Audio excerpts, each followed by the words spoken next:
Hi, my name is Jerome Ortega. I've been with Hard Lens Media for about 2 years now, and I'll be honest, I'm still learning a lot about politics. I have questions, and who better than my team to help me out answer them? This is Understanding Politics with Jerome Ortega. Okay, so What? so Yeah. let, let's talk about this too big to fail thing, right?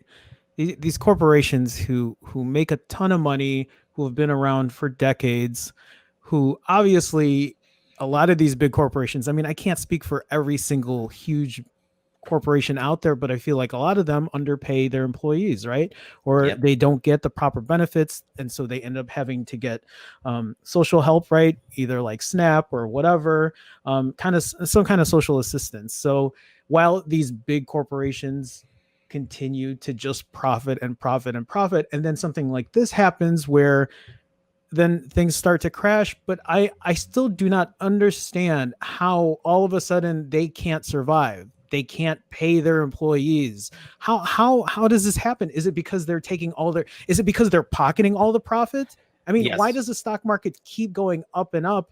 Be- And I guess I just need some clarification on okay. how So all of so this works. so here's a simple way of looking at it, and every single progressive independent commentator has said this. We have said this numerous times on Hard Lens Media. When the Dow Jones goes up, when the stock market goes up, we will Mhm. never see the benefits of it. It's only going to go to the top 1%. And we could thank Ronald Reagan for starting the system that was carried on with the previous other presidential administrations, where trickle down economics, where the top 1% are basically pocketing everything. And it's to be assumed, and remember, I'm saying the word assume, so you could just use the syllables, however, because assume you're making blank out of you Yeah, and me. of course. Um, Right. they would then put that money down into the people, but no, they're just pocketing all of it. They're not reinvesting into the company, and that's it. But so then the company is basically staying afloat due to the government ensuring that they will always be there, no matter what kind of wrongdoing they will ever do. And again, thanks to Citizens United and the McCutcheon's decision,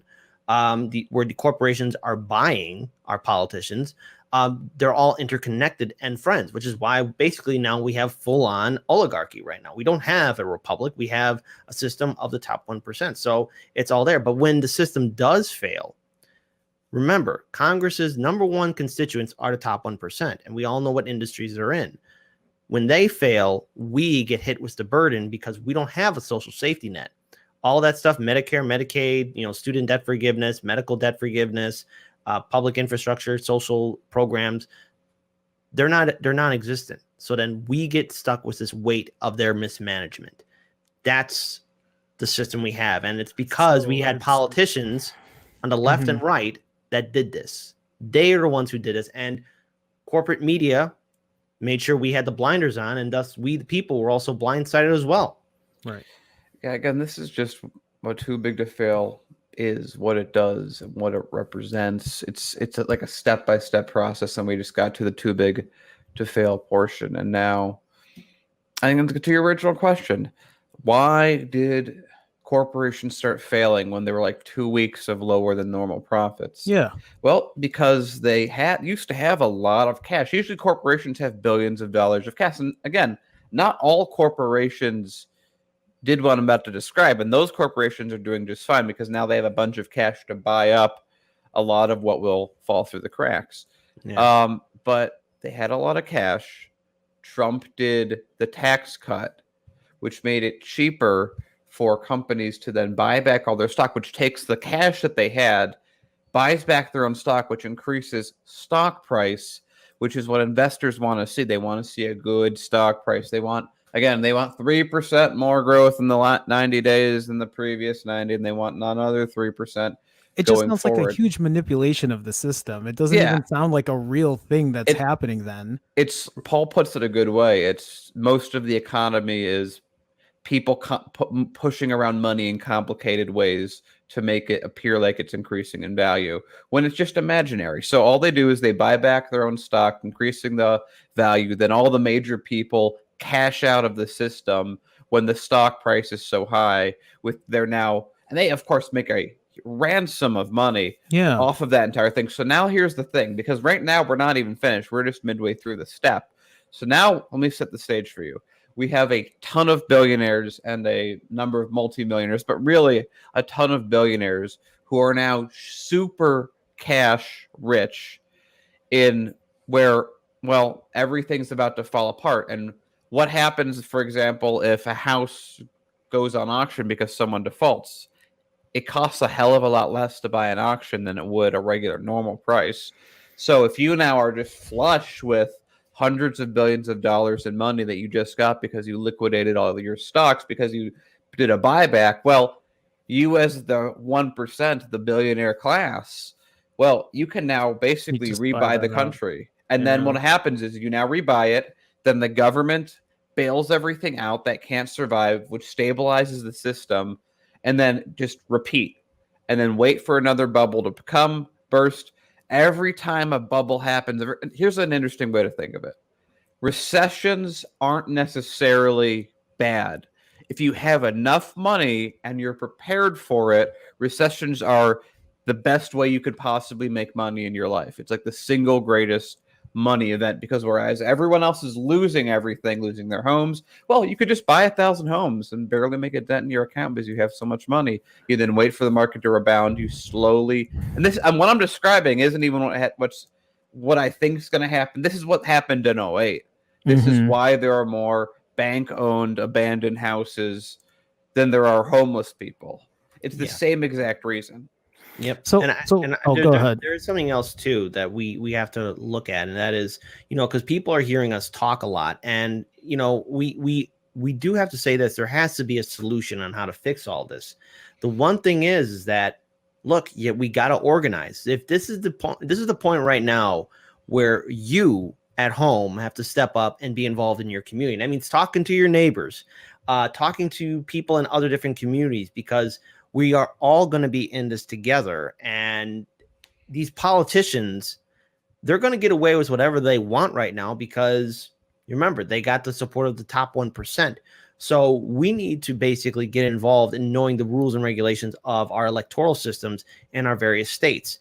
See, we lack election integrity. And this is the point right now where grassroots activism is key. And I know people are going to be struggling, and the last thing people want to do is start organizing. But if we cannot prepare ourselves for the oncoming onslaught, we are all going to be massacred and put on the dinner menu. And we don't want that. No one wants that. And that means us individually all making sacrifices and time to making sure that these corrupt politicians who've been in power for 20 plus years or longer are elected out or somehow, because otherwise we will go down the road of violent revolution. And with the way Congress and corporate media and the establishment are just kind of walking around and assuming that everything's going to be okay, we are all 3 meals away from total anarchy. And, I'm taking that from a documentary video that I saw, but I mean, nonetheless, it's the truth. When people don't have any food to eat, when people are seeing their loved ones starve or dying because they don't have their, prescription drugs or medicine, people will react violently and take it out on somebody. And the last person you want to do is take it on your neighbor. And it's the establishment that built the system. So we got to organize and communicate and, again, get ourselves educated, because this is going to be a very, very long fight. And again, it's not like just knowing the rules of the election system at this point isn't really going to cut it. I know. What it really is going to be, everyone has to make themselves into keys. And by that, I mean, you have to have enough power so that when you say something, it matters. Most people don't have that power. If you go up to your alderman or your council person one time at some point and say, hey, I'm very angry about this thing, and then never go back to them, well, you really don't matter. I mean, let's be honest. You're just complaining one time. And from the council person's point of view, it's like, well, I could do what this one person says this one time that I really doesn't look like they have their vote anyway. Or I can go to the lobbyist that's coming to my office every 2 days and bringing me lunch. It's about, you have to do it. Whatever you start, you have to maintain. And you have to do like what we do at Hard Lens is, in a sense, makes us keys, because we say words, and to a degree, people listen to an amount, which shifts stuff, which means that when we say something to someone, our words have a little more power and we have to be listened to. Everyone needs to, in some way, make themselves powerful like that. Like when we did Wolfpack, how did we make ourselves keys? We said, if you co-sponsor our bill, we will get out the vote for you. We will make ourselves valuable. we also did something else too, Daniel, and that is we made our presence heard to these people, from the Democratic leaders to the Republican leaders, and we called them. We let them know every single day of every single hour, hey, we are not messing around and we're not going to go anywhere. When I'm calling a Illinois State House representative or state senator who doesn't even live in my district, who's not even represents me, and then they get 20 or 30 more phone calls and then 50 more phone calls. It's like, wait, this is all serious. They're not messing around here. What's going on? I don't like all these phone calls. Okay, you want me to do this? Please stop calling. Stop calling. I'll do it. You got to let these politicians know you're not going to go anywhere. And the thing is, I hear me out when I say this, because I used to train new volunteers for Wolfpack all across the country, over the phone, of course. But I would always say this, and I understand everyone has every right to be angry with their elected officials. Don't go in their office screaming and foaming at the mouth. Only when things have finally gone ham, then let's start doing that. But until then, be polite. Let them know, hey, you're going to get to know my face, and then I'm going to bring 5 more people. Then I'm going to bring 10 more people and 20 more people until we can't fit in. Oh, wait, you don't want us here? We'll start calling you, emailing you. Then we're going to start calling your friends and letting you know, hey, we want this resolution passed. We want this law passed. Enough people start pushing on that paper wall. Watch how fast that bastard falls. And effectively, what Kit is describing, what we did with Wolfpack, is we made ourselves keys.